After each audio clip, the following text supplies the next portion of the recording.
Thanks, Kristen. Good evening. This is Tom McGilloway again. We'll do a quick introduction of our team for the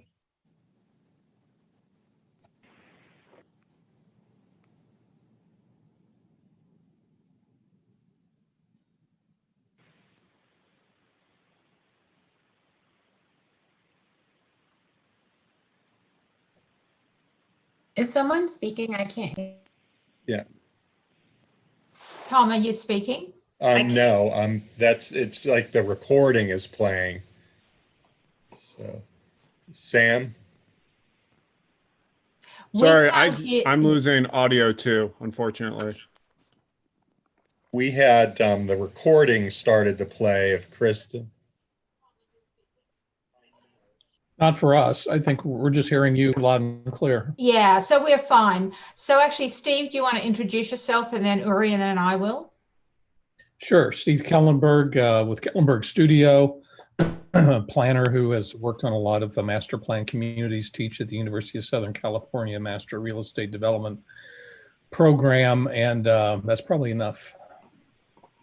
Even now at the University of Maryland, National Center for Smart Growth, formerly a consultant, including Howard County Planning Director, and done quite a bit of work in Howard County over the decades. And I'm Ann Forsyth. I'm a professor of urban planning, and I've done quite a lot of work researching new towns around the world.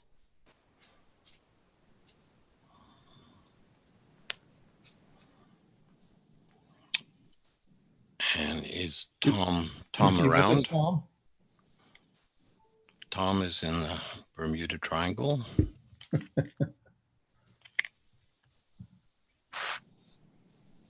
Well, as long as that's live streaming just fine, perhaps if the rest of us are working, perhaps we could just go ahead.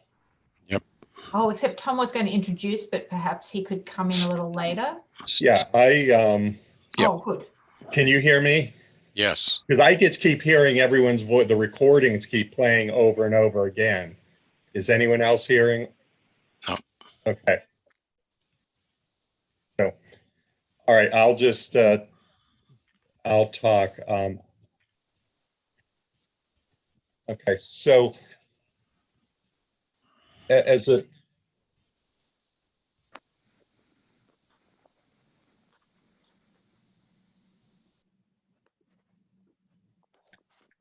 I'm getting that. We can't hear any recordings. Perhaps you could turn your sound off and just talk to us for a little while. You can tell I'm a professor who's lived through a lot of Zoom problems.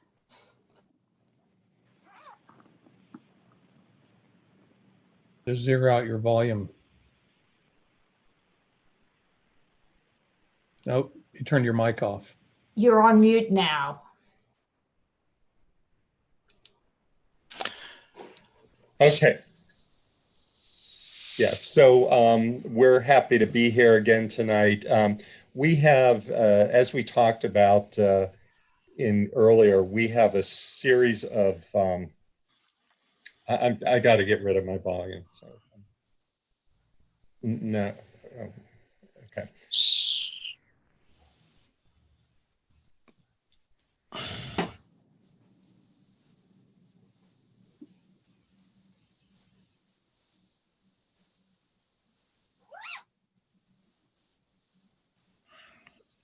We're gonna, yeah, so we have, we're wrapping up tonight our fourth workshop, which is the fourth workshop in this first part of the series of discovery and big ideas.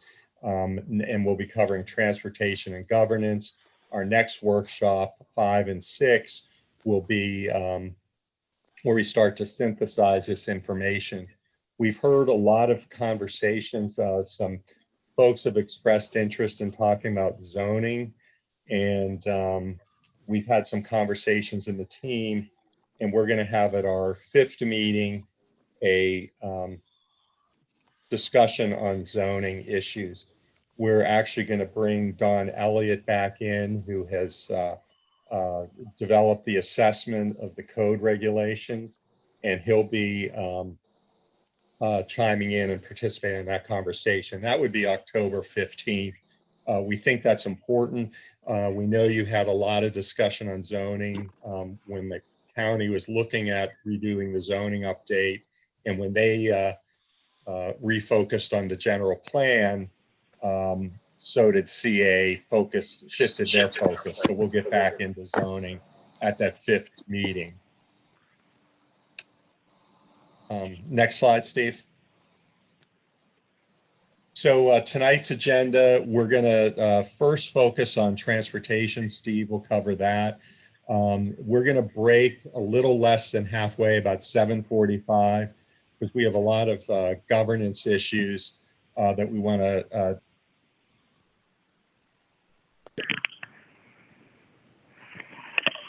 Tommy, you've muted yourself. Oh, let me unmute you. muted me. Oh, sorry. Okay. So the Ori will cover governance. He'll also touch on zoning at a high level today and get in that. But again, we'll have the focus of that on the 5th. Now, I don't, someone's, okay. All right, so some themes from the last work session. I'm not going to go into these in details. These are in your notes. But leveraging redevelopment, I think we heard a lot about the importance of sustainable practices incorporating the work, maintaining uniqueness and values. There was a lot of discussion about Columbia's unique signature and continuing the experiment. So that's very important. Redevelopment in a sustainable manner. Placemaking, again, related to the signature of Columbia. Infill development, in particular, being sensitive to the context that it occurs in, attracting younger generations to Columbia. And then there's a lot of interest in village centers, and particularly that each village center has different needs and the ability to accommodate different uses. So we can't lump them all together, and it's not a one size fits all. Funding tools and resources, and then a focus on employment centers. So with that, I'm going to turn this over to Steve, and I'm going to try and figure out how to deal with my computer here because I'm getting lots of weird feedback here. So Steve. Okay, so as Tom reviewed, this is our last, we've had 6 sort of segments on different topics, and these segments were based on previous visioning work and principles of Columbia. You know, we talked about diversity, we talked about open space, we talked about housing, we talked about redevelopment. And so our 7th and sort of last freestanding segment of just topics is transportation. And so we're not going to spend a lot of time on this today. We keep in mind we're going to circle back around to all of these topics in the next 2 sessions, where instead of us talking so much, you all will have an opportunity to talk and to make some sausage out of out of everything we've talked about and the issues that we've identified. And I think it's always kind of fun to circle back around to Mr. Rouse, and he was had so many of these wonderful quotes, that were so sort of the opposite of conventional thinking, especially in the development industry. And, and I really like this one because, I think it's fundamental to what we're doing here. It's like we can talk about planning all day long, but why are we talking about it? We're talking about it because we're trying to improve the quality of people's lives. So I find that somewhat inspirational. We did have a few questions in the questionnaire on transportation. There seems to be a lot of support for the programs that the county has developed, the Howard Walk and the Bike Howard programs, which seem to be getting pretty good traction, especially the Bike Howard program in terms of implementation. There's some interesting comments here that on CA's role on transportation, and it's really the county seems to be providing leadership on this, and there's I think a number of you feel that should be continuing. But when we say that the multimodal aspect of transit is working well and adequate, no consensus on that. In fact, this was one of the most negative responses we got. So I think we feel there needs to be more work done on multimodality in the community. And then there's just these comments are always really good. And again, feeling that it's the, county's primary responsibility and not the associations. But then also some thinking about, out of the box thinking of, we should be thinking about, the next generation of transportation, especially at local scale, to help us access village centers and, in the downtown. I'm going to hit on some major sort of points. In preparation for the general plan, Mead and Hunt, the transportation consultants, have been developing a summary of sort of the state of transportation in Howard County. And we were able to get an early glance at that. And so we borrowed some of their findings here just to we thought were pretty interesting and might be worth, hitting on. The obvious parts of transportation that we deal with every day are congestion and just the capacity of the roadway network. And so they're doing what they're supposed to do. They're identifying links in the backbone of transportation system that gets stressed, especially during AM and PM peaks. One of their findings was interesting, though, and that is that most of the congestion does happen outside the county when they really measure the amount of time spent and average speeds. It's not within the county, but there is work to do in some areas. They've also, looked at, all the transportation studies that have been done over the last decade, and there's been quite a few, especially recently. And I think Uri's going to hit on those when he talks in a few minutes. But one of the things they do is they identify a lot of projects that need to be tackled in terms of roadway improvements. And one of the conclusions they make is that our eyes are bigger than our stomach. And that is that the amount of funding that's been identified is pretty dramatically disproportional to the amount of work that needs to be done. So they're just shooting a flare saying, and so there's going to be a lot of reliance on state and federal funding to get things done. And looking at sort of how, commuting times and just sort of how transportation affects daily lives of residents, it's basically we're spending more time going to work. The number of, trips that are greater than, 30, 40, or 60 minutes is increasing. Now, of course, the population's increasing too a little bit, but not that much. And so this is reflecting the fact that there is more congestion out there. It is taking longer to get to work. There's the MARC train system, which, obviously regional rail, but one of their observations is that even though there are several stations, that are sort of within grasp, they're really not that, convenient. And so some additional linkage and connectivity from the community to the MARC stations within the area, should be worked on and considered. If we look at, the amount of, single passenger occupancy trips versus public transportation, it's not surprising that, 85% of the trips tend to be individuals in cars. And although it's not surprising, it is a little bit more than what occurs in other communities, similar communities, which is kind of interesting. Public transportation is very low and actually somewhat lower than you might find in other similar communities around the country. So we're not getting traction out of our transit system. And one of the things they mention, which I think we probably already know, is that, if we can create some nodes of higher density in the county, that those nodes of higher density allow transit to be a little bit more practical and efficient.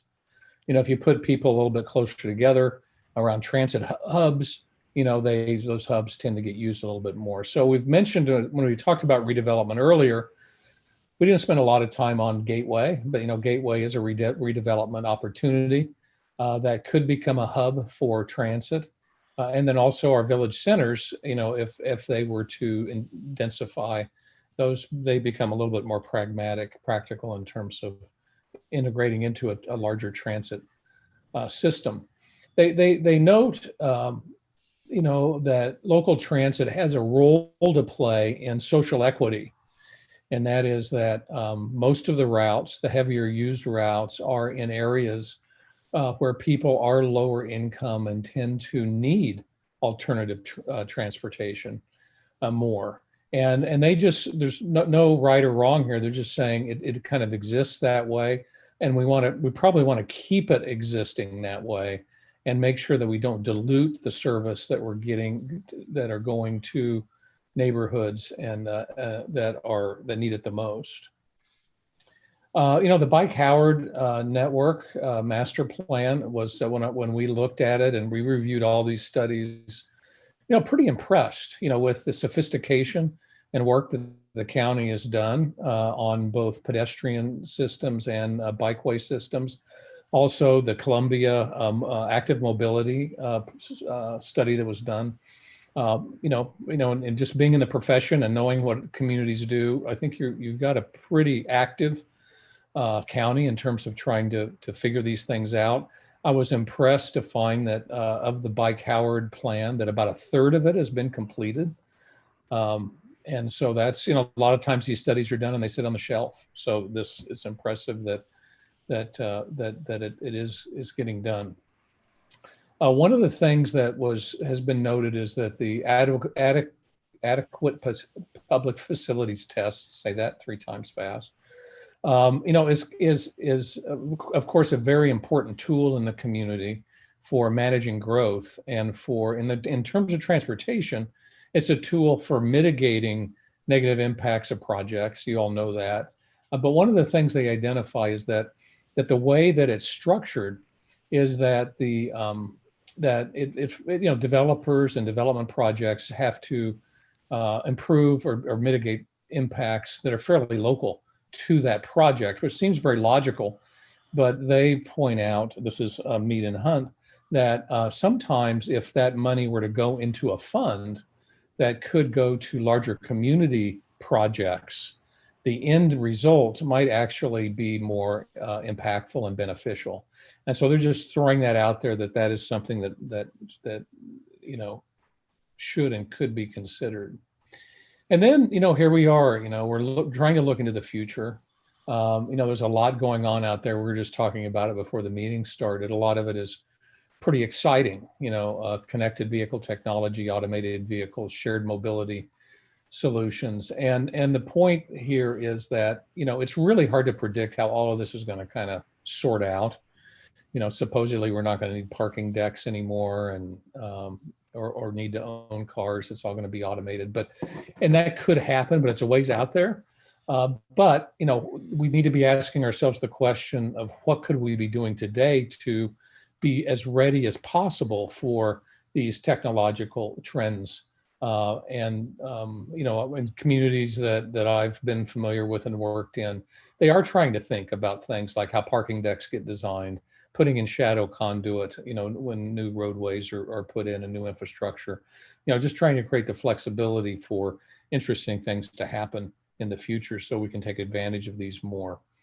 And this is like really basic. I mean, the backbone circulation of Columbia, as a planner, I look at this and you can see that the roadway system is based or built around village organization.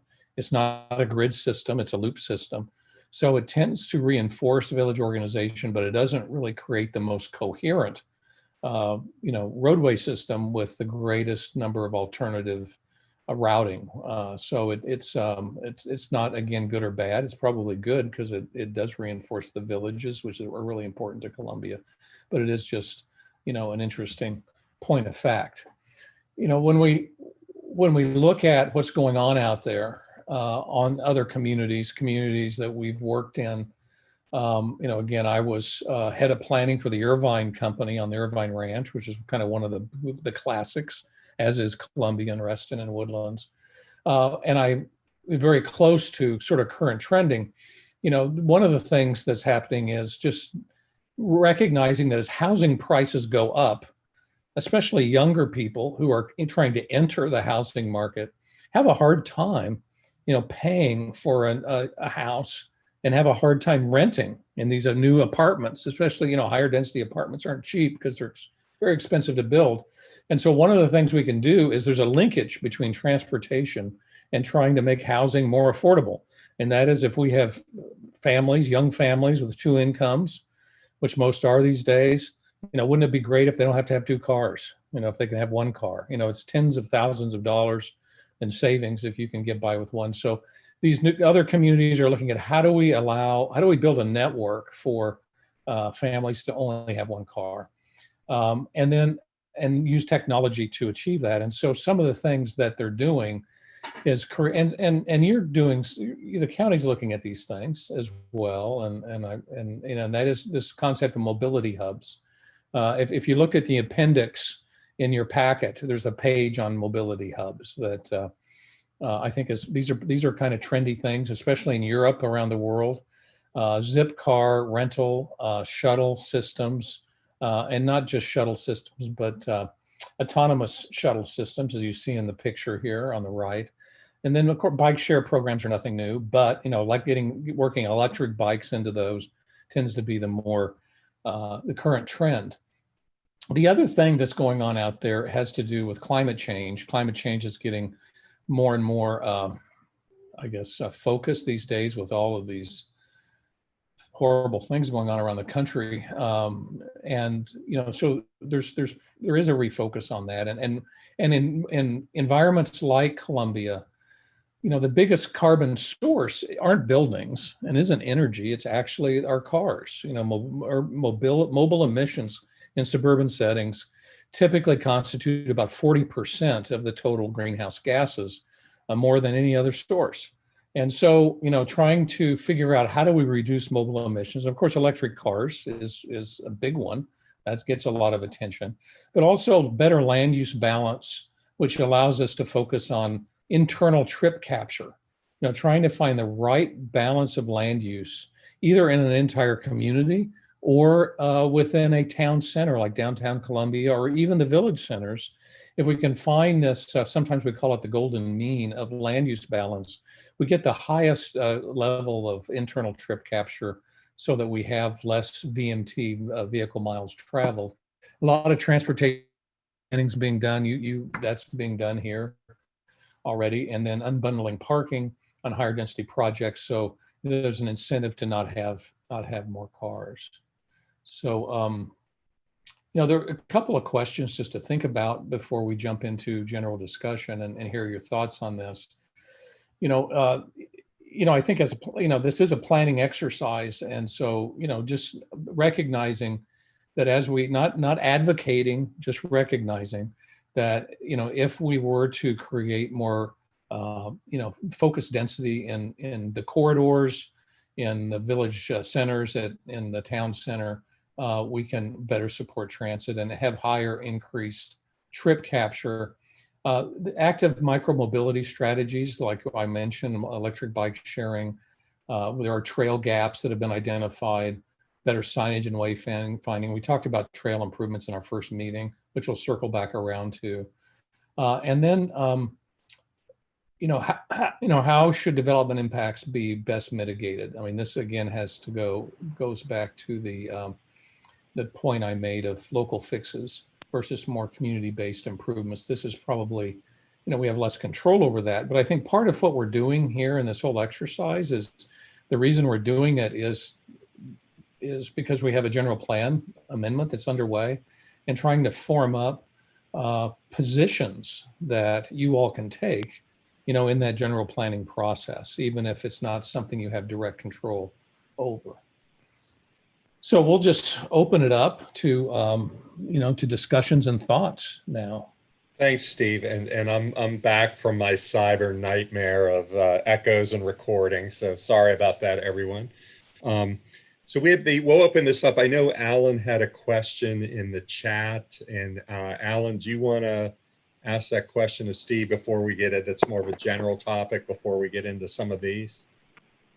Yeah, my question was general, and it could be applied to any of the specifics, but I was thinking about it even before we started, and then that Rouse quote really cemented it for me. It's like, yes, Irvine, Woodlands, Reston are, and Columbia Classic planned communities, but the question still remains, why should we be using those other three as models? What has them, I'm not trying to remember the words of the Rouse quote, increase the quality of life for the, whatever the well, you know, it's standard he put forth. It's a great question, and it's been asked. But let's just go back to why those, and partly it's because most master plan communities of this scale have not yet gotten to the point of maturation that you have gotten to. So when we were talking with Kristen and Jessica at the very beginning of this, it was like, if we're doing case studies and we're looking at other communities to see what they're doing, let's find some that are similar in their position in terms of their development history. And those are of similar scale, and they are reaching maturation as you have. Now, when we put together slides like these, we're not really holding ourselves just to those. We are looking at the broader landscape of what's going on in new communities, across the country. So don't feel like, we're limiting our comments or thoughts to just those. But that is why we bring those up, is because, in our scope of work, we said these are the ones that are, sort of at the cusp of, being built out, starting to redevelop, have some of the same issues that you have. So let's look at those and see what they're doing. So rightly or wrongly, that's why. I was going to segue the question to Anne, who's written one whole book looking at Columbia, the Woodlands, and Irvine, and is about to publish another edited blockbuster, which in part addresses Alan's question directly. What do we know about improvements in quality of life at some of these older and newer planned new towns? So I was going to throw it to Anne. Well, actually, it's a good question, and I'm actually doing a study about this at the moment, looking more globally. But in general, I picked Columbia, Irvine, and the Woodlands to study because they were very exemplary.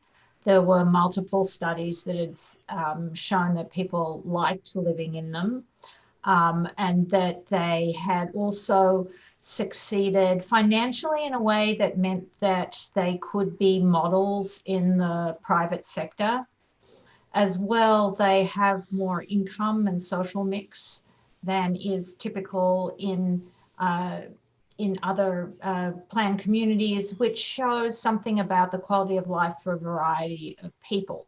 Now, they're definitely not perfect, and it's been hard to, for instance, maintain affordability in Columbia, and the transportation system has always struggled a bit for alternatives to car, but they really do stand out. And then looking more globally, there was a big European new town push at about the same time as Columbia, Irvine, and the Woodlands. And they've aged unevenly, but Columbia does, but those three really hold up pretty well against a number of the international ones, which tended to be supported by government, which makes them a little harder to compare institutionally. But certainly, as we've been having conversations, I've been thinking about those international examples. The book actually looks at every continent, and there are programs from all around the world. But really for you, these ones are the most easily transferable lessons. But if anyone wants to get really into new towns globally and the quality of life, I'd love to have a chat sometime. I hope that's clear enough. There's so much detail I could go into, but basically these new towns, only some of them really achieve their goals. And so we've tried to pick ones that did achieve their goals and are still maintaining a high quality of life after a long time, that haven't kind of run into disrepair or something like that. Great. Thank you, Ann. I think Sherry has a response to that, but I know Bryn has been waiting with a question on congestion. Sherry, was this just a comment you were making, or did you want to say anything about this, the metro connections? I just wanted to say that when I was in France, in Cergy-Pontoise, which is our sister city in France, it's about 25 miles from Paris, and there is a metro connection. The same thing is true for our sister city in England. There is a metro connection to London. So I think that represents a big difference from Columbia and maybe from the other American cities as well, where we are so car-centric. And we may have missed out earlier on building those mass transit connections. Cergy-Pontoise was connected to Paris originally by boat along the canals. So there was a sense of replicating that, but with a metro and a train system. So we have not had that here. And that's an important element in this gap in mass transit, I think. It's quite true. Having just done some work on British new towns and the French new towns, they do have metro stops, but it's kind of uneven across the various ones. But definitely, it's a challenge for places like Columbia not to have it. Although they're not like these ideal utopias. A lot of them struggle with cross commuting. So so they still have some of the same problems, both in France and the UK. Two observations on that real quick. One is that these larger master plan communities tend to be out on the hinterlands of, in lower density areas where, of course, transit is a little bit harder to achieve efficiency.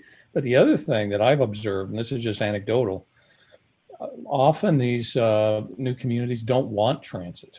There's a resistance to the social issues that are perceived with transit, and you end up getting a fairly strong lobby or camp that pushes back against transit proposals. As short-sighted as that might seem to this group, it does seem to be a bit of a pattern. Right, Bryn, I know you've been patient. I want to go to you with your question about congestion. Yeah, I guess in the presentation tonight, and maybe I just missed it, I didn't really understand where or how we established what our overall goals would be for what we would then want transportation changes to address.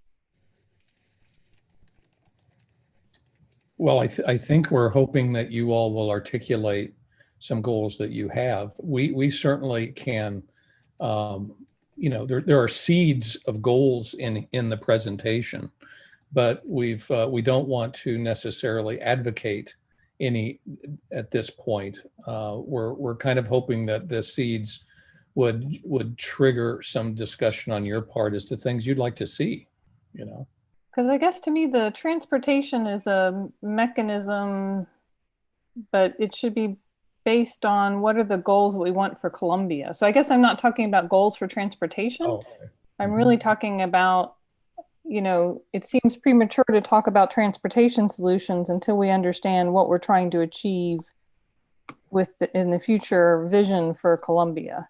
Because then we could say, if we want to achieve this vision for Columbia, one of the things that we would need would be to address this transportation gap that would be a requirement to reach that vision. Yeah, and that's where it comes back to, these 4 topics in the first work sessions were divided out as individual topics, but they're also interrelated. And in the next workshops where we start to pull them together and synthesize, that's where we start to be looking at how one impacts the other. But I do like the idea of as we go into the next workshops, rather than saying, okay, now let's synthesize transportation. I think creating a foundation of some broader, high level goals, that can inform more detailed discussions, could be a very good way of starting out that synthesis process. Okay. Ginny, it looks like you just made a comment. You didn't want to necessarily talk about the Well, no, Carrolltown. let me be real quick about it. I totally agree with what I think you said about some communities not wanting transit. When I was a contractor, we did consulting work at UMBC, and one of our contracts was Carroll County to do a health assessment and service needs, et cetera. Transportation came up on the survey as a very, very big need, and the leadership there did not want that bus coming out of Baltimore City up Liberty Road at all. So that, that is an issue. That is one of the problems. You're right. We have about 5 minutes before we break so that we can focus on governance. I know Brad and Paul have their hands up. Brad, do you want to go? Sure. So the whole transportation ecosystem is very close to my heart. I've worked at an autonomous vehicle startup out of college and have kept up with that since then. I wanted to point out two things about Columbia that make it an ideal candidate to try to look toward the future of transit and not just implement more bus lines or try to connect to the metro. And one is demographically, income wise and size wise, we are just about the right size and right characteristics to roll out pilot programs. Right, so we have the income to support pilot programs, and we also have the right size population to both be able to take advantage of it, but not make the pilot program unwieldy. And so things like point-to-point autonomous shuttles, things like hubs that have rent by the hour cars and bike shares, things like even outside of transit 5G. A community like ours is very well positioned to find some partners, and also being so close to technology hubs, we're well positioned to try to find some partners and get out in front of some of these new technologies and be the first to take advantage of them. Great point. Paul, do you want to? Yeah. Can you hear me? Yes. I guess you've been unmuted. Okay. There's two items I want to bring up. One is from the memorandum in order, which is still in effect for Columbia, that was done way back in May of 1965, and I quote from it: "Prevent needless waste of time, money, and energy in useless traffic movement through the establishment of logical locations for residential areas, schools, churches, shopping areas, and employment centers." So it speaks to basically the buildup of any kind of transportation, and that is, it starts off with a comprehensive plan and then goes to zoning. So they were looking at that way back in 1965, and it speaks to basically employment in wanting to make sure that folks lived and worked here. The second item that I want to bring up, which I was surprised not to see in your transportation presentation, is the existence, since Columbia was founded, of transit FDPs. And those are in existence, are still in existence, and they extend from the downtown basically all the way out to Gateway. I and others have talked to the county, and they did an analysis of what might be linkage east-west for an autonomous shuttle, probably not now, but in a couple years.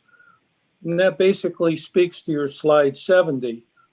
And going forward, we have been looking, and again, this isn't brought up here, that basically Howard County and also Columbia have been really forward thinking in the light duty car area. We have over 100 EVFCs in the downtown.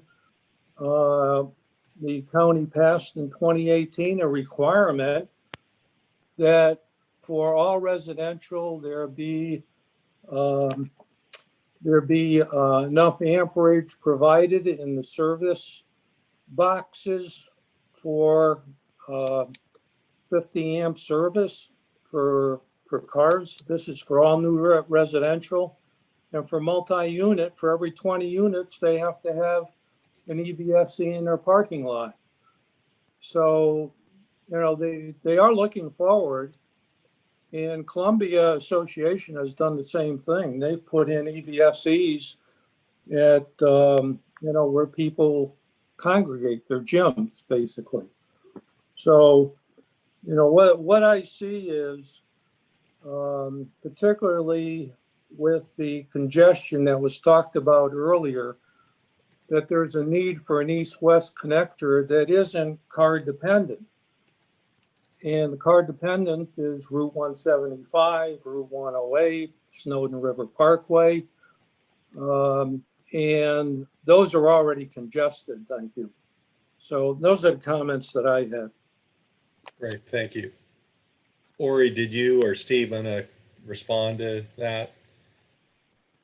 No, they were great comments. Okay. And I would only say that, you know, the reason we have so much in the appendix, we only can cover so much in the short time we have, but thank you for pointing those items out. And I think hopefully we can circle back around to some of it when we come back to transportation in the next couple sessions. All right, we're gonna take a break now because I know we have a lot with the governance. So it's 7:47. So a 5-minute break at 8:02. And if I could remind everyone to put on mute during the intermission, it's a function of the live stream. So if you could put on mute. Sorry, Tom, a 5-minute break would take us to not 8:02, but closer to 5 to 8. Oh, I'm sorry. Yes. Yeah. Okay. Thank you. 5 of 8. So 5 minutes from now. Thank you. Yeah, right.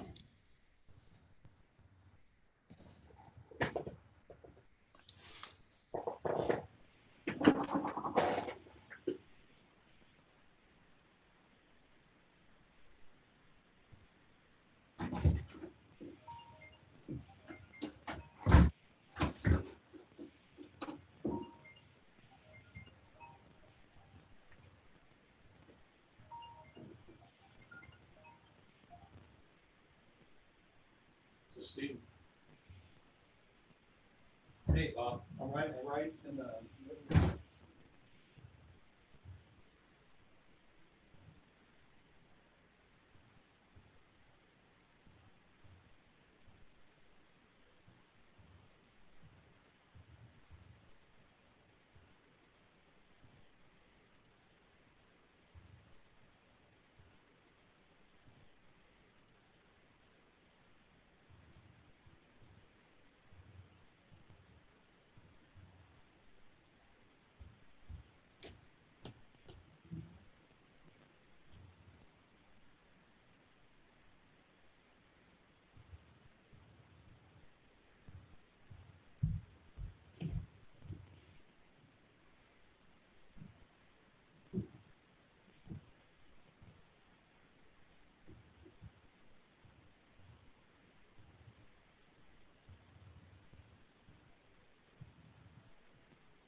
All right. We could probably get started again now. It's a little beyond 5 minutes. So, Ori, do you want to talk about governance, and then we'll have some time for discussion afterwards. Sure. Can you hear me okay, Tom? Yes. Yep. Okay. So, gonna tackle 3 topics as you see on the screen, and we will, in the second topic, indeed get close to regulatory issues, zoning, and approval processes in Colombia. And we'll segue to talking about the relationship of what we and you all are doing and what the county's doing, because the timing is important. So let me start off by talking about governance models in new towns generally. And I'm going to talk about it in this kind of a framework: government, residents, and the developer all influencing the planning and design of new towns, and also interacting among each other with those black arrows. So that's the general framework, to talk a little bit about what Colombia is doing and what other people are doing. So here's Colombia, and this is all pretty straightforward. Top left, CA board, the villages, stuff that you know. On the top right, county council, which has ultimate authority over plans and ordinances. The planning board has ultimate, and in some cases advisory, authority on plans and ordinances. And planning and zoning not only does plans and ordinances, but also manuals and guidelines, and those are not unimportant tools that they have. And at the bottom we have the Rouse Corporation and successor entities influencing the new town over time, organized in those 3 chunks of submissions. The link these days between the residents, meaning the CA board and villages, and Howard Hughes is tenuous, indicated by that dotted line. Nothing is particularly formalized, required by way of interaction. And the same is true, perhaps less so, between the residents and the county council. There's input, there's pressure, but the formal avenues for influence and interaction are very limited. Howard Hughes does interact directly with the county in terms of submission of projects in a very obvious way. That's Colombia. This is Reston, and it's quite similar to Colombia. And of course, Milton knows it better than anyone because he ran the operation and now is in Colombia. So this is a summary of some of the comparable attributes. But of course, because of Reston's trajectory, the outcomes have been somewhat different. The point I wanted to focus on here, which is interesting, if you look in the blue circle in the middle, Fairfax County's comprehensive plan or general plan actually incorporates Reston's master plan explicitly. And that's an interesting difference from the Howard County situation that I wanted to point out. We've looked at several other models of new towns. This is Irvine, and it's very different. Those new towns that have incorporated or quasi-incorporated, like the Woodlands and Irvine, of course, and Rancho Santa Margarita and others, have a whole different setup. And here the blue circle is overlaid by the green square because they're one and the same. In effect, the jurisdiction runs the show and interacts with top left villages, districts, HOAs, and they have similar functions to Columbia and CA. And at the bottom here is the history over time with Irvine, which is still the key developer and is privately holds much land in Irvine. And of course, Steve is immersed in that in a serious way. So we've taken a look at a bunch of these, and the next slide summarizes aspects of them. What we've done here, and I have to acknowledge my students, I'm running a class, a studio right now this semester, whose topic is Colombia in the 21st century. And the 8 students in the class are doing parallel things to what we're doing, and this is a product of theirs that is of interest and relevance. What we've got in the top there, in addition to the 3 comparative places that we've been looking at, we've added Summerlin, which is a Howard Hughes project, Rancho Santa Margarita, third from the right, and a few others. And I just want to focus on and not spend any real time, but just talk about a few interesting similarities and differences. If you look at, for all of these places, who approves the detailed plans? By and large, it's staff. By and large, it's staff. Much as in Colombia, it doesn't go up to the planning commission or planning board or to the super council board of supervisors. If you look at whether these places used existing zoning, the answer in all these cases is no, they didn't. Most of them didn't modify it. They in fact created new zoning, except for the woodlands, which is another whole story because there's no zoning around Houston. So that's in a world of its own.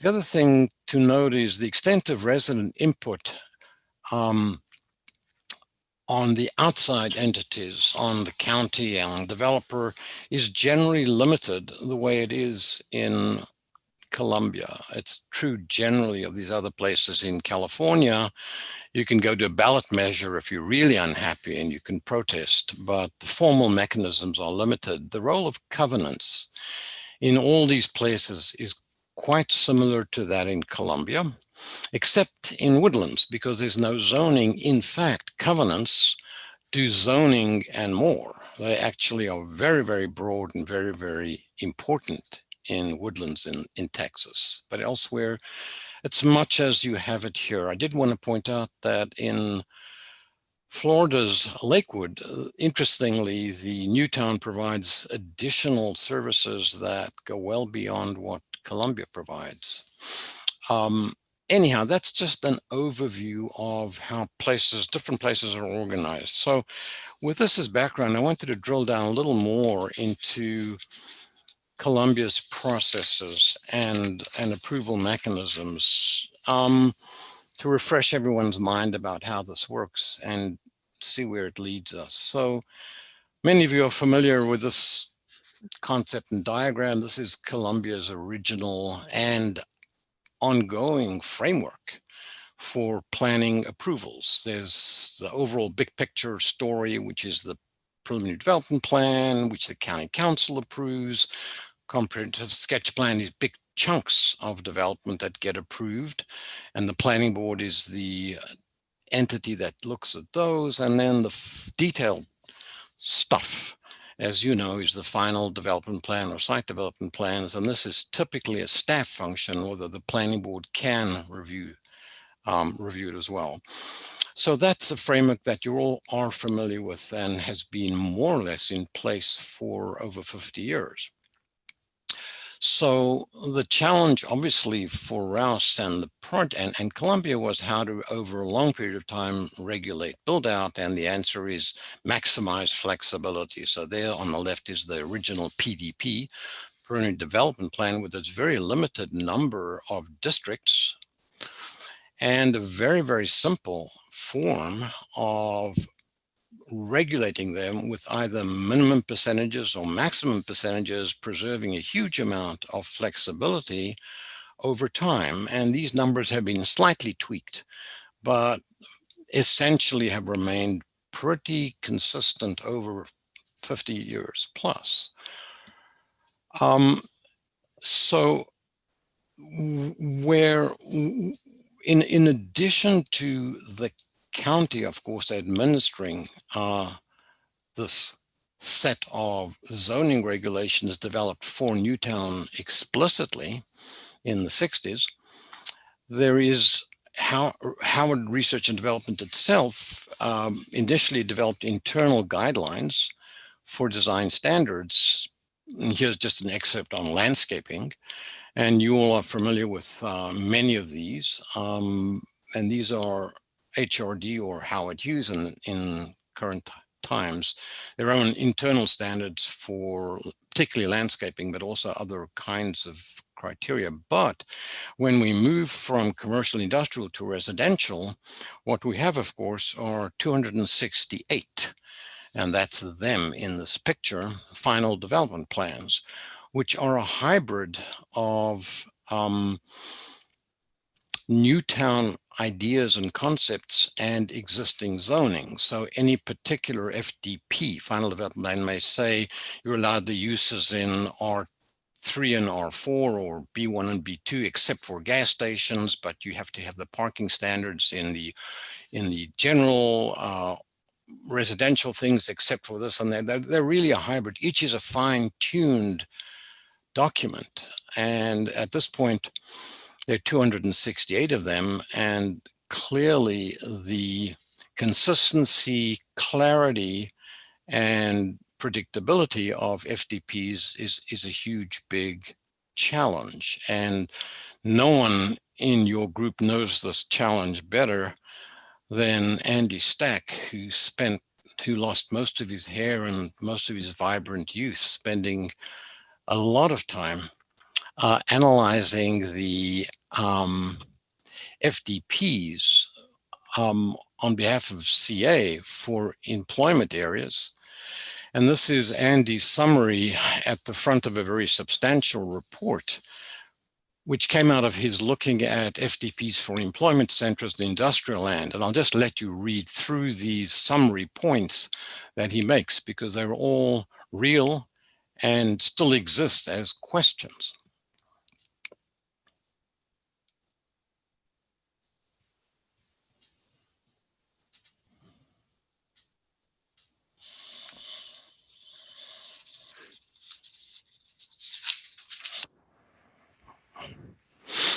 And in addition to looking at the industrial employment, and you also looked at the commercial employment center commercial land FDPs 3 years ago. And these were his big issues coming out of that. So no one, I believe, Andy, has looked at in the same way at residential FDPs. That's a huge and heavy lift. But the question about how to think through these issues is what I want to address next, and step back a little. To think about how one might regulate complex mixed-use areas and projects, we are all obviously familiar with standards, right? Uses that are permitted, dimensions that are allowed. And these can be, as in the case of Colombia, very open standards that imply big incentives. So you can have no more than X% of multifamily. But within that, there's very little controls. There are very few defined narrow incentives within that. These are big open incentives. And this is a range when you talk about standards, but standards is only really half the story. And in many ways, the more important aspect, particularly from a development perspective, is what is the approval process in which these standards apply. And these range from a very, very public level of approval, lots of public hearings, lots of meetings, lots of discussion, debate, or at the other end of the spectrum, a very administrative process where very little goes public and it's typically managed by staff. So these are a framework within which to think about how to organize regulations. What Colombia has been doing since its inception has been connecting these two, basically, the very big incentives that you saw in the PDP, for example, with what has been a very public process in terms of approvals, public meetings, public hearings, deliberations, and so forth. That's been a pairing that has stood Colombia well over 50 plus years of being able to navigate market changes, demographic changes, you name it. The opposite end of the spectrum would connect these two at the point at which some of the big issues may have been resolved. And at the point at which you can begin to define more narrowly what you're looking for and what incentives you want, the appropriate pairing, once everyone has agreed on these standards, the appropriate pairing might be a more administrative approval process, so that because it's somewhat predictable, you can in fact move forward with project development. What I think you don't want to do, and there's always a temptation to do that, is to link these two, have a very public process, but very, very narrowly defined incentives where development is held to double and triple jeopardy because there's tremendous resistance to any change. And this I'm calling the home voter. In mature communities where homeowners vote and tend to control the agenda, it's a temptation to go this route, which is problematic from a redevelopment point of view and a competitive point of view, I would argue. The opposite danger is what I'm calling the developer servant, where there's very little specified and everything is approved administratively and not transparently, and that's a recipe for a different kind of disaster, potentially. So this kind of tries to set up a framework for thinking about regulations in a balanced way. What I want to segue to is, okay, so this is a framework. What have people said about the Newtown process? And many of you have, I think, heard Don Elliott, who Tom mentioned at the beginning as being someone who spent 2 years under contract to Howard County under the previous administration, beginning to do an in-depth assessment of the regulations, including Newtown, prior to beginning to redraft them. And that was essentially put on hold when the new executive chose to update the general plan. But here's the bottom line from Clarion's Don Elliott looking at the Newtown zoning district.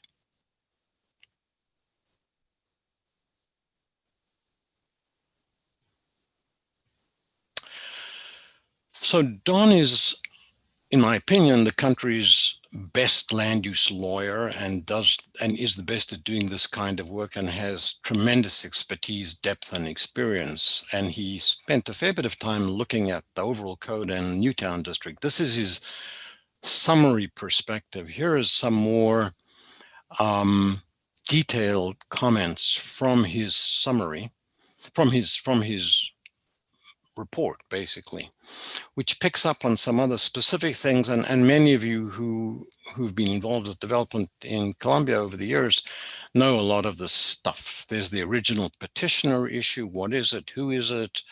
And this is a very unusual situation. It doesn't apply anymore to downtown and the village centers, but it applies elsewhere. And this is a not insignificant hurdle.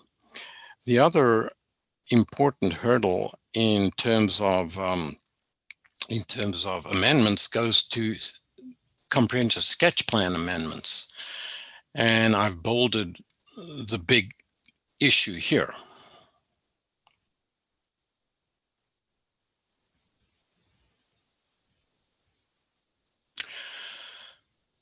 So clearly, currently, if you want no change in uses and no change in densities, this is good.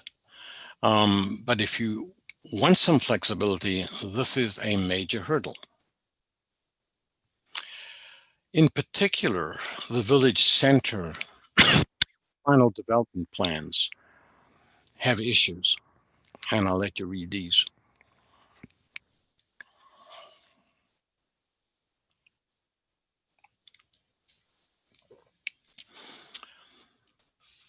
In the map on the right are all the non-residential pieces of Colombia. Well, yeah, I think it's of Colombia. Yep. So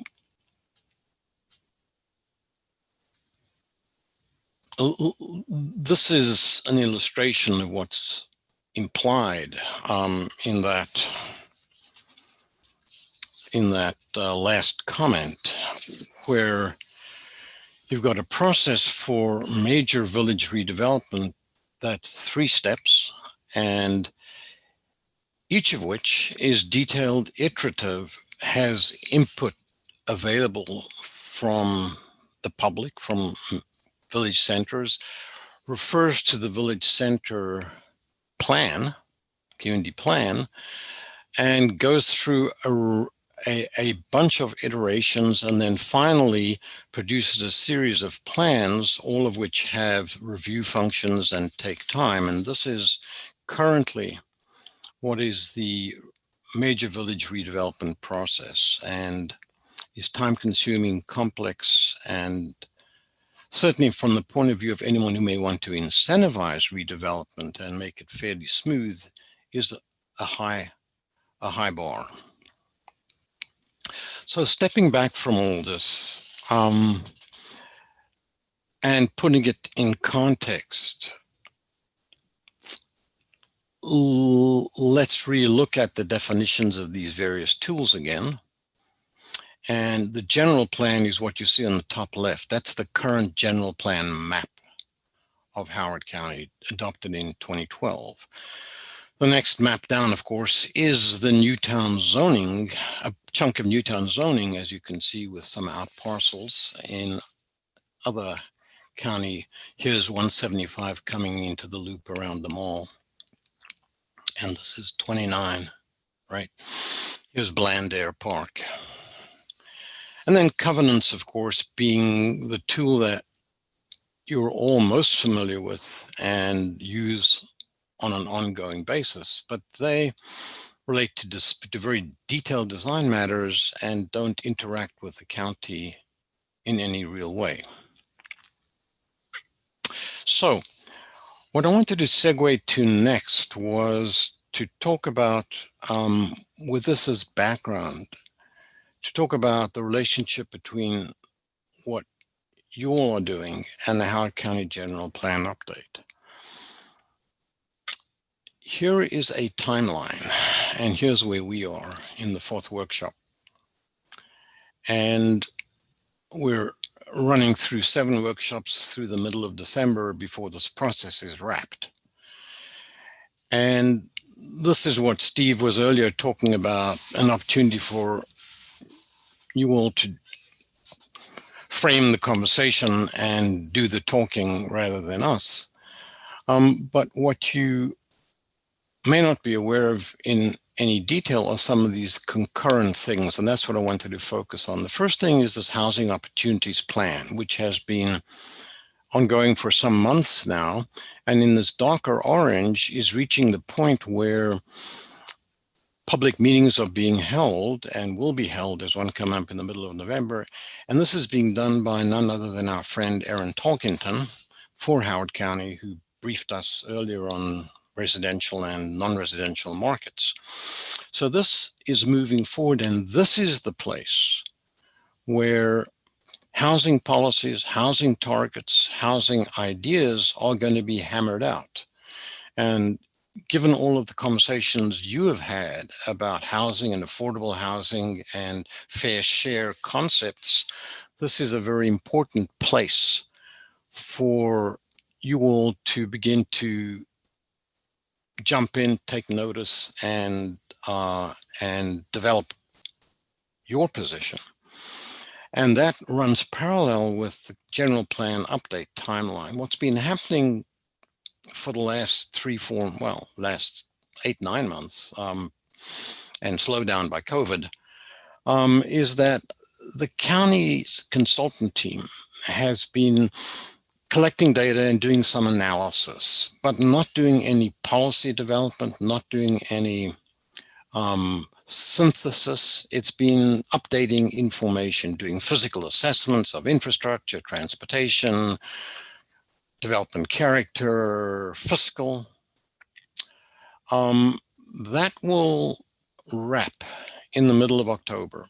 And then the county is going to go into a 3-month process thinking about, okay, well, what future scenarios are we going to look at? They're going to look at alternative growth scenarios, and they're going to use a computer-based tool that allows you to iteratively test different alternatives and look at their impacts. And an opportunity for you is to, if you want to, have input into these processes and to begin to frame the scenarios that you would like to see tested and the alternatives that respond to your needs, so that you're in the agenda as these things are being tested and before these alternatives are analyzed and synthesized and some direction and options are defined and preferred outcomes are converged on, right? So this is a major opportunity, which is why these little arrows are tentatively shown with question marks.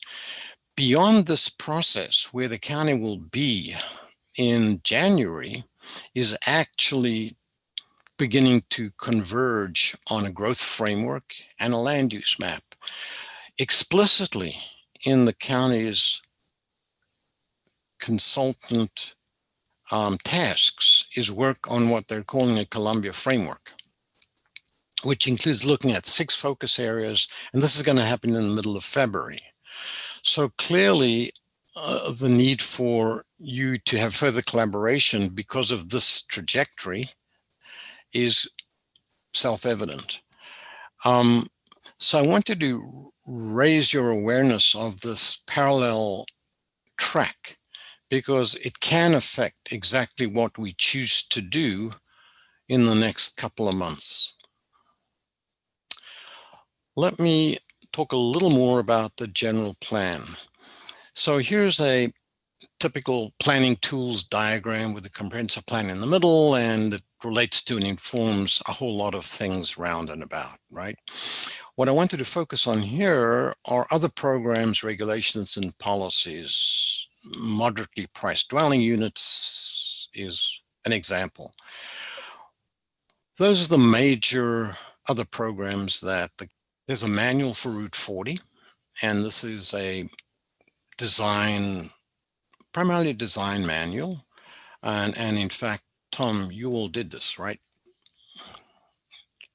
Yes, Tom shaking he's agreeing. And this is like the Route 1 manual, mostly mandatory, but not always mandatory. Some of it's advisory. Typically, when you see guidelines, it means these are guidance and advice. When you see manuals, oftentimes they're meant to be mandatory, but it's not always clear that they are in fact mandatory.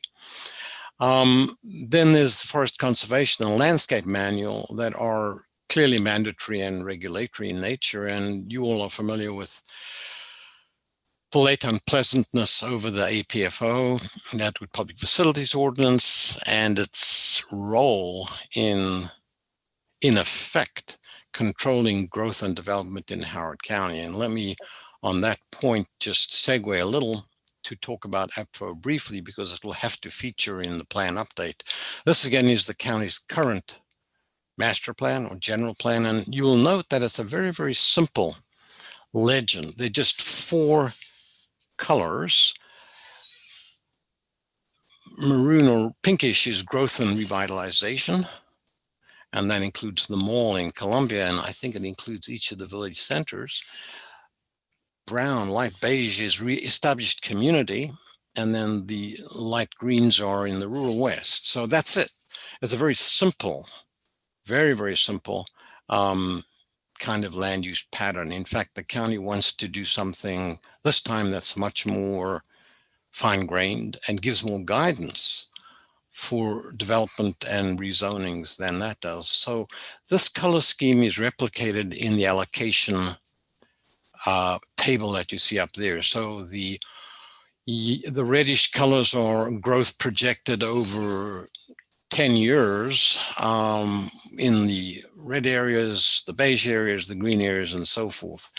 And this also is based on school capacity. In effect, the map on the lower right, which is the current closed and open school districts, has overtaken this allocation process. The capacity of schools, particularly as they were recently changed, means that in elementary schools, which is bright red, much of the county is closed. Yeah. Or can I just add, there was one question, what is I'm sorry. APFO Oh, stand yeah. for again? I'm sorry. My mistake. adequate public facilities ordinance. It's a ordinance that says unless you have capacity for roads and schools in Howard County and capacity is defined, you don't get to build. You've got to wait. And in Howard County, you have to wait at least, I think it is 4 years. You can't move for, I think, at least 4 years. And this applies to schools and roads.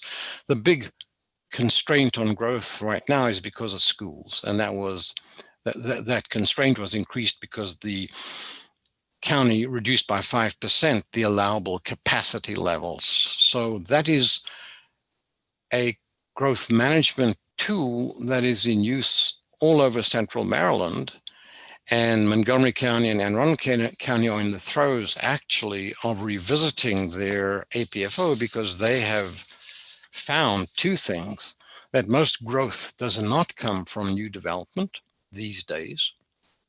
In fact, it comes from turnover of existing housing. 60 to 80% of new growth comes from the turnover of existing housing and apartments, not from new development, because all of these counties have little new development. And they've also found that for these counties, the slowdown in growth is translating into a huge fiscal hit, because in Maryland, income tax and property tax constitute almost 80% of revenues. And because Howard County is a wealthy county, residential growth is a net benefit. So they're all revisiting these tools. And the other thing that I wanted to point out, and that'll be at least part of the general plan update, if only at a high level, is talk about area master plans. Typical general plan tables of contents vary. Here is the current Howard County general plan table of contents. Like the map, very simple, brief, succinct, less than 160 pages. That's what it covers. It's organized by theme. You don't find a chapter here on housing and per se and sewer and water. It's all built into these themes. This is not the only way that you can construct a table of contents for a general plan. Here, for example, is Harford County's more recent general plan, also organized by theme, but a little more detailed. But what I want to point out here is that almost a third of this document is devoted to community planning areas. And Harford, where I worked for 5 years, back when, has always focused its general plan on including sub-area plans. Let me tell you what the Howard County General Plan work scope includes for Columbia, because it has stuff to say about Columbia. Here's what it says.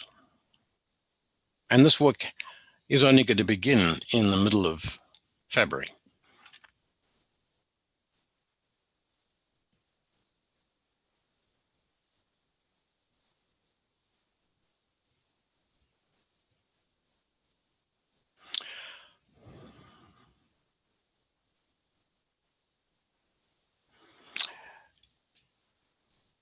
As many of you know, 3 of us on your team are also on the county's consultant team. This work has not yet begun. The county's work is, as I said, in the early stages of data gathering and analysis.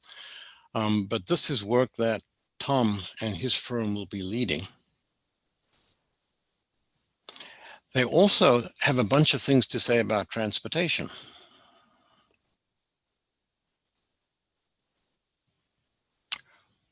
For Columbia, this is for the Columbia effort that complements what you just saw on the land use and design front.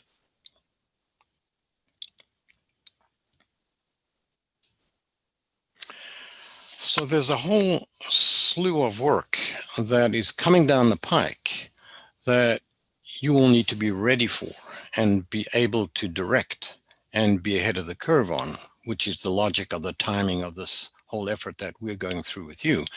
Just so you know, the consultants doing the transportation work, Mead and Hunt, have a huge amount of background in work in Howard County and in Columbia. So there's a fortune of knowledge that they bring to the table that is very close to your interests.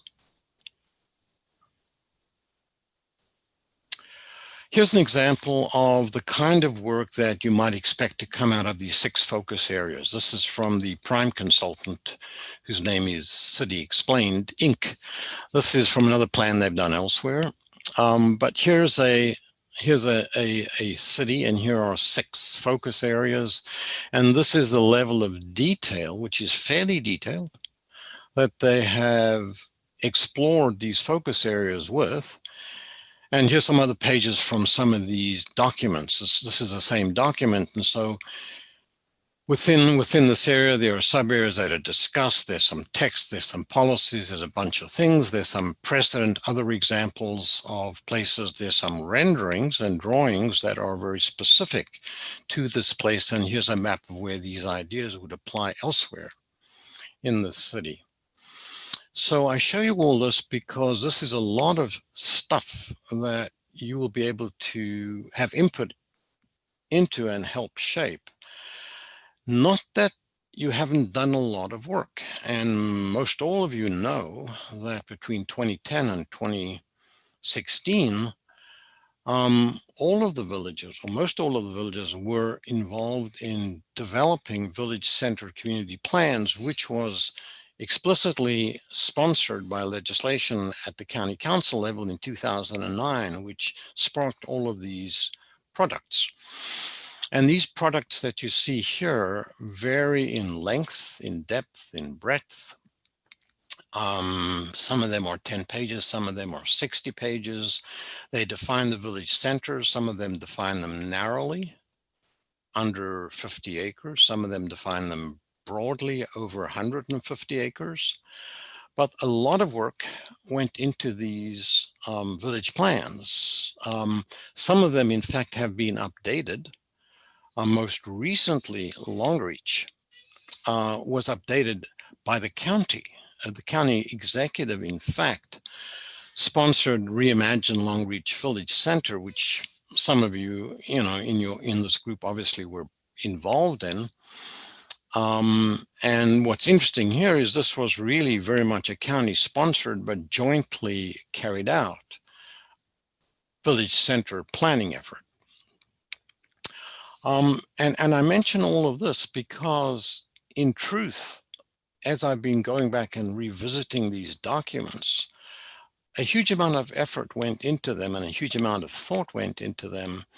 Not all of them had the benefit of market analysis and market understanding, and not all of them were necessarily coordinated. And since these were done, except I think for Oakland Mills, and Ginny and Paul would know better than me because they both worked on it. But a lot of additional market analysis has been done that could indeed inform the centers usefully.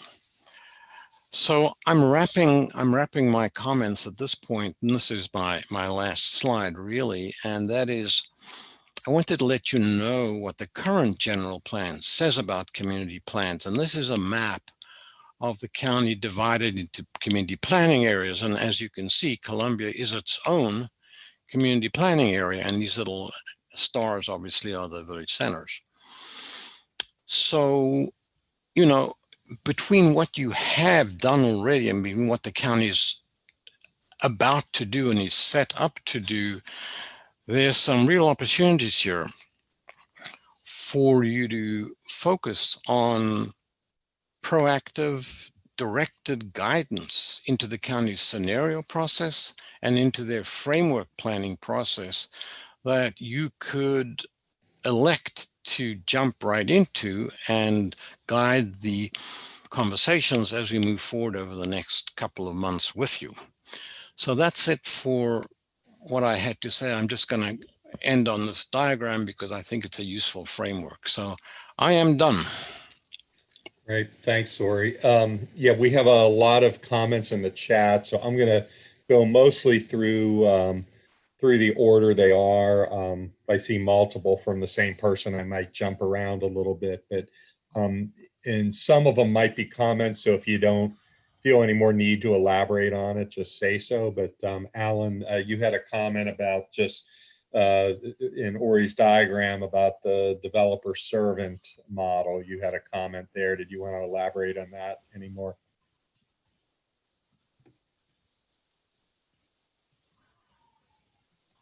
Am I here? Yes. Okay, sorry. I turned off my phone instead of unmuting it. Unfortunately, the two buttons are right next to each other. I was just in that, this is, we've water under the bridge now. We've already moved past it, but my fear has been that in the absence of a Columbia planning board, or whatever that would be, we've moved towards an administrative review of very open principles. And I once asked wasn't the head of planning and zoning, but I asked one of the deputies, I said, it seems to me that the way it is now, that as long as a proposed development or some kind of building meets the exact letter of the law, it gets approved. Is that true? And he said, yes. And to me, that belies the whole concept of a planned community, because it's got to be looked at, not just does it meet the letter of the law, but does it make sense within the context of a plan, which is more than just the letter of the law to me. Right. And Alan, if I can just jump on that, I agree with you. And there's no reason in principle why the county could not adopt development guidelines that are much more responsive to the situations that you find in and around Columbia, which give you more predictability and knowledge, so that in fact you're a little more comfortable with a more administrative review. Am I echoing something that resonates with you or not? It still would be a fear of mine, because I think that public involvement is still crucial.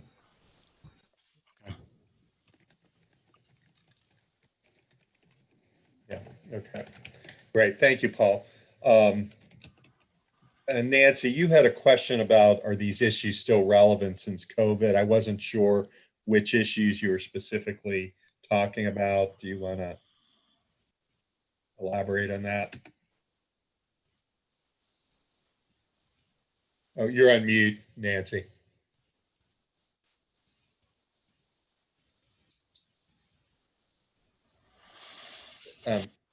Nancy, you were on mute.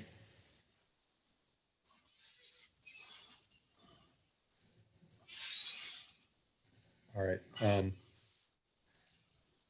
She doesn't look muted to me, but perhaps we could go to the next person. We'll go on to Paul. You had a comment. The CSPs destroyed by Marcia McLaughlin. Do you want to elaborate, or what would, or is that just a comment? You're muted, Paul. Paul, you're muted.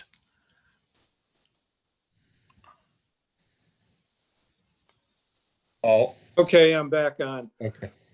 Yeah, your flow chart doesn't work anymore. The CSPs are gone. Basically, all we have are FDPs. That's it. Correct. Correct. So yes. You know, to put them in your flow chart doesn't make any sense, because they're not this overarching plan anymore. All we have are the FDPs, which are floating zones, and those, if we want to do any redevelopment, must be modified, and they should be modified through a zoning process, which we don't have, except for the downtown and the villages. And that is a big, big problem, not only in the residential areas, but also in the employment areas. You know, who's on first, I guess, is what you would say. We don't know. And to exacerbate the problem, I, as a resident in Columbia, have no standing when zoning goes in and gets changed anywhere in Columbia. It's crazy So those are my comments with respect to, the process that we have now. Right. It's bastardized and it's bizarre. The point of putting in the CSPs, and I agree they've been physically destroyed, was for completion, for completeness. They were originally an intermediate stage, as you know, in the approval process. And they're no longer applicable and they're no longer available. So it's there for completeness. But you're correct. It revolves around the FDPs and how to make sense of them. I would just say, though, that the point about them is that they should be subject, as I think it was Sherry who said earlier in transportation, it should be subject, or no, it wasn't Sherry, to what the goals are and where you want to go. So you can shape whatever's done in the direction of where you want to go.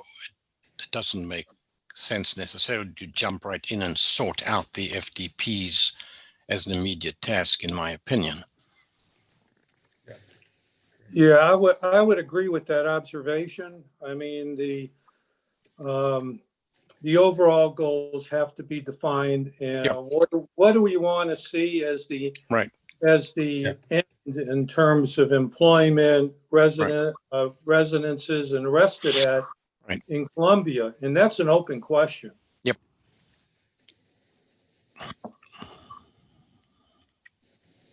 Sherry, you had did you want to elaborate on it, or was that just a comment in the chat? I'm not, I'm not sure.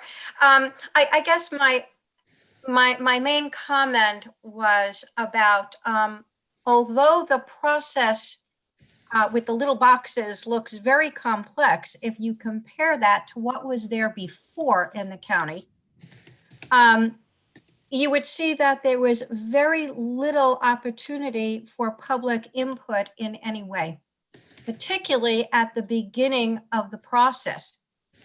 The public only got to respond to something that was already, 2/3 of the way down the line. And in those terms, almost never made a difference. So the level of frustration was very, very high. Now I understand in working and talking with developers that this is a very, what they see as being a very costly process. But for example, when you have infill projects, and I think that's the other really important point here, certainly in Columbia, where you don't have lots of open land and new development, as was already mentioned, what you do have are infill projects. You have small areas that are being redeveloped, or land that was being held by a family and something has changed. These projects are very close to residential and very close to people who have lived in the community for a long time. So somehow we have to have some balance in getting the public aware of what's being proposed and being able to move projects along, but without disregarding the public. And as Alan says, without disregarding the context of the larger master plan. These are not just being dropped in from space. They're being placed into something that's already there and that has a consistency and an aesthetic. So somehow we have to join these two things together. Yeah. The only thing I would add to that, Sherry, is that in a sense, there's this whole infrastructure of village community plans, but in reality, their status legally is purely advisory. The county can choose to absolutely ignore them if they wish. You're only required to provide a community response to any project, and you'll develop it, you'll submit it, and after that, there's no obligation for the county to do anything with it. So it's a curious limbo world of regulations that we're in here, and I don't think overall it's good, as everyone seems to agree. What precisely should be done should be a function of the goals, and then I think you can sort out the tools. Uri, I have a question. I have a question on her question, and that is I find Columbia very unique in my experience of master plan communities, and that there are so many out parcels. Yeah. Most master plan communities that we talk about are single. I mean, they started completely owned by one master developer, and you don't have this Swiss cheese. Swiss cheese. Yep. It was the last comment was, are you talking about land that are out parcels outside of Columbia, or land and projects that are an infill that's occurring within the boundaries of Columbia? Because that would help clarify the issue for me. I think what I was talking about were infill projects within Columbia. Okay. But I think the point about standing is a very important one.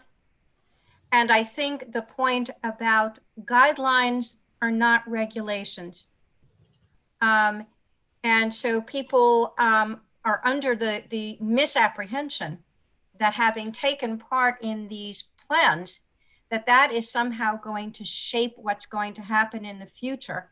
And they are very often very disappointed to find out that that is not true, and that legally they can just be ignored. Which is partly why, given the relative inability to directly influence things, this is such an important opportunity for Columbia Association to be actively shaping the general plan update and the scenarios. Uri, could I follow up on Sherry's points, Ginny? Yep. Okay. If we're concentrating on Columbia, I have a question for you. Does that include the employment centers? Sure. Should. Are you asking me if it does? Does the county see that because they're not part of a village? I think they do, yes. So they're not treating them differently from a village center or? So I'm not sure what you mean differently, but I think they're looking at all of Columbia, Howard Hughes land, GE land, Gateway land, Village land, all of it. Right, great. No, I'm glad to hear that, because that has either positive or negative impacts on adjacent neighborhoods and transportation systems, et cetera. The other thing, a follow up on Cherry's point, out parcels or infill, whatever you want to call it. Some are, give you examples, Allview, Arrowhead, Guilford, Downs, Dalton, you know, you can name them all over Columbia. You have these parcels that would not have, you know, were either built already or did not want to sell to Rouse. But here's the real issue for me.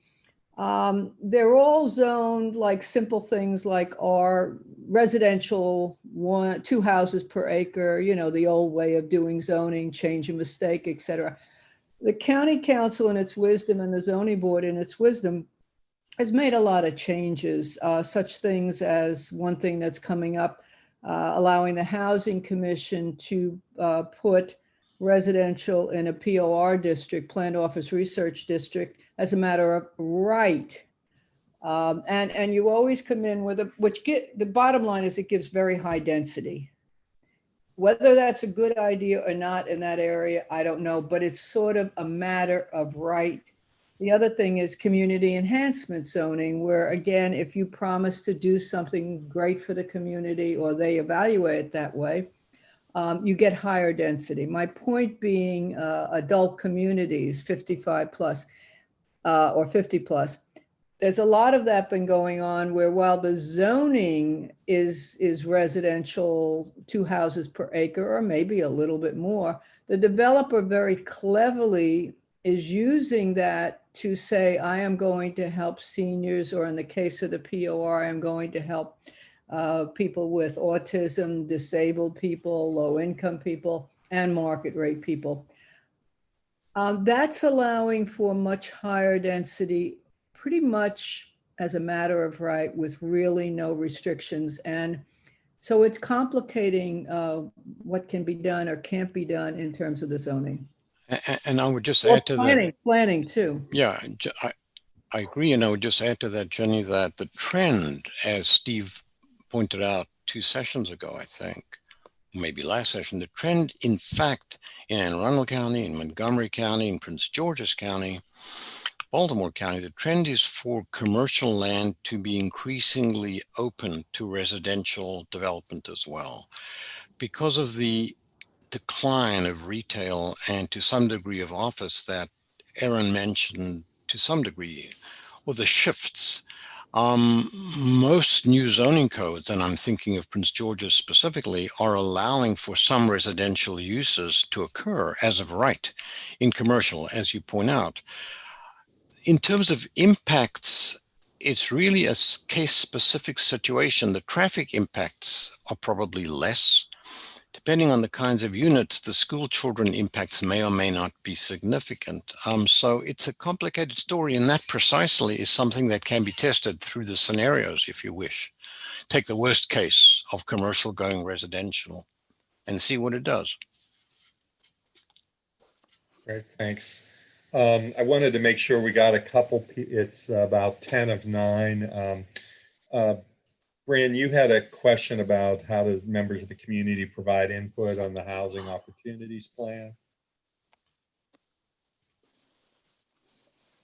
Yes, I just, that one slide where he showed the 3 different paths that are happening, what we're doing, and then the housing piece, and then the third piece. I just didn't know how residents get involved in the Housing Opportunities Plan and then the county GPU timeline. So there are draft documents, I think, already available for review, and there are public meetings being scheduled. There's one in November being scheduled. So there's written comments, there's testimony via Zoom meetings, there's any number of ways of, as individuals or through your village boards or through the CA board, of having input. Okay, I just haven't seen it come up in our village board at least. So yep, I'll follow up on that. Yep. Thank you. And Jansen, you had a comment of APFOs. It was just a comment responding to someone's earlier question. Okay, okay. You might say. Sherry or Janet, you had, when we were talking about long reach and the development of the village center plans, and where you mentioned a jointly developed between the county and long reach, you disagreed with that. Did you want to elaborate on that at all? Yeah, so the county and the village had agreed on a plan that for various reasons did not work out. So the current plan is not at all driven by the village. It's entirely driven by the county. That's helpful to know. I wasn't aware of the history there. Yeah, so there was quite a nice plan in place for the village center, but with a change in administration, there was some change in the acceptance of that plan. And so it ended up falling through like a year ago, June, or I think a year ago, June, maybe July. But since then, basically what the county is putting in place right now is a stopgap measure to, reduce the vacancy and I think to sell the property. But I'm not sure about the selling part, but I think they have to at this point because initially they acquired it as blighted land. And yep. So anyway, that's where we are. Thanks. Okay. Trying to keep, Brad, you had a question. Do you want to? It's a little bit of a rabbit hole, so I'll keep my question brief and maybe we can discuss it next time. But it's a topic I brought up at our first meeting as well. It seems that in Yuri's presentation and then also in earlier commentary that the original development plan for Columbia, that Howard Hughes Corporation owns that plan, is responsible for that plan, and that they're no longer, the right party to to maintain that plan? And what might it look like for another party, possibly CA, to take over that plan? Is that something that's feasible? And if so, what would it look like to implement? So I don't, I don't know if that's a question or a comment, Brad. Let me just get out of this and show you a slide that's in the appendix, actually, because it relates to your question. Here we go. It's a lousy slide. It's not at all clear, but it kind of shows you in yellow what is under the control of Howard Hughes at this point, and it's not a lot. It's some of the larger commercial pieces. I don't know what you mean when you say for Columbia to take over what's left other than these yellow pieces. I don't know what that means. Okay, so maybe I misinterpreted the purpose of the plan that Howard Hughes controls. Oh, okay. I was looking at an earlier slide, and this is something that was brought up a couple of times in prior meetings, but I was looking at an earlier slide that you put together that indicated that land use in what was originally the broader Columbia was still under control of this plan. But I guess that's no. I'm misinterpreting something then. Brad, were you talking about the original petitioner issue? Yes. That's what's in your comment. So it was about who could be the original petitioner, Uri. Right, right. Okay, fair enough. So it's like a ghost reaching out from the past and imposing influence, but you can't find the original petitioner very often to get permission from. It may not be how the original one was Howard Hughes, but it's changed hands several times. So it's a legal quagmire. Okay. Is the problem. Okay. Then I guess my real question is, how is there a path to resolution of that quagmire? That's a question that our friend Don Elliott should address directly. He's better placed than me, frankly, to handle that. I'll make a note of it and make sure we raise it. Yeah, I'm putting this in the notes so we can have it when we have Don Elliott. Yeah. Okay, thanks. Okay, we have less than 5 minutes. I wanted to hit Jessamine, you had a comment. Did you want to talk further about that?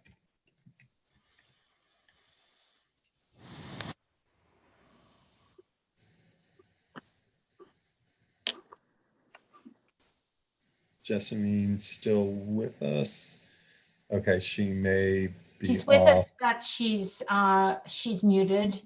Okay. Oh, no, and she was just making a correction. She just added in the chat that she doesn't need to talk. Okay, great. All right. Let's see. Paul, you had. Yeah, I want to speak to the original petitioner and why it's so important. We have these changes going on in the employment centers, and basically Howard Hughes just signs off on them. There's no design, there's no planning that's being done by them. There's no planning that's being done for these employment centers at all. It's a mishmash of some pedestrian uses, some industrial uses, churches, whatever. And basically, Columbia was supposed to have its own employment. That's why they put these employment centers in. And yet they're being abused, and is the way I would look at it. And they're being undervalued by the uses that are now going in. When they should be, from my frame of mind, they're right for development. I don't believe they're good places for residential. If we're looking at what our goals are, and that is to maximize employment in Columbia. So that's my view of Howard Hughes. They basically just play a role and they don't do anything with it. Thank you. I want to, for maybe a last question, someone we haven't heard from, Laura, Renee, or Dick. If you don't have anything to say, that's fine, but just want to give you an opportunity. I can't. Here, I have something to say. What concerns me is that when Rouse put this whole thing together, you can always tell the parts that he was responsible for. You drive around and all of a sudden you see something that just doesn't fit and it's an out parcel. It seems to me we need to put some a boundary line around what we consider Columbia to be and have everything within that boundary follow the same set of rules. Today I was driving along Stone River Parkway. What a mess. There's a stretch of 108 that runs from where the Costco is up to 100. That is just horrible. It's a mishmash. It's got private homes. It's got gas stations. It's got everything, and it's all in a jumble. So we really need a comprehensive plan that'll cover the entire area. And I think Paul is absolutely right. Howard Hughes has dropped the ball on their role there, and I'd like to see it taken over by CA. But we need some kind of a advisory panel or something to look at what goes into Columbia. Thank you, Dick. So Dick, just so that I'm clear, are you talking about stuff outside of Columbia or both outside and inside? No, there's a definition pretty much of Columbia. It's right. If you connect where all the Rouse properties were, right, and yeah, there are gaps in there, but then you got holes in the middle of these out parcels. And so I would like to see an exterior boundary, and we just say, okay, this is Columbia, and everything within that boundary ought to follow the same set of rules.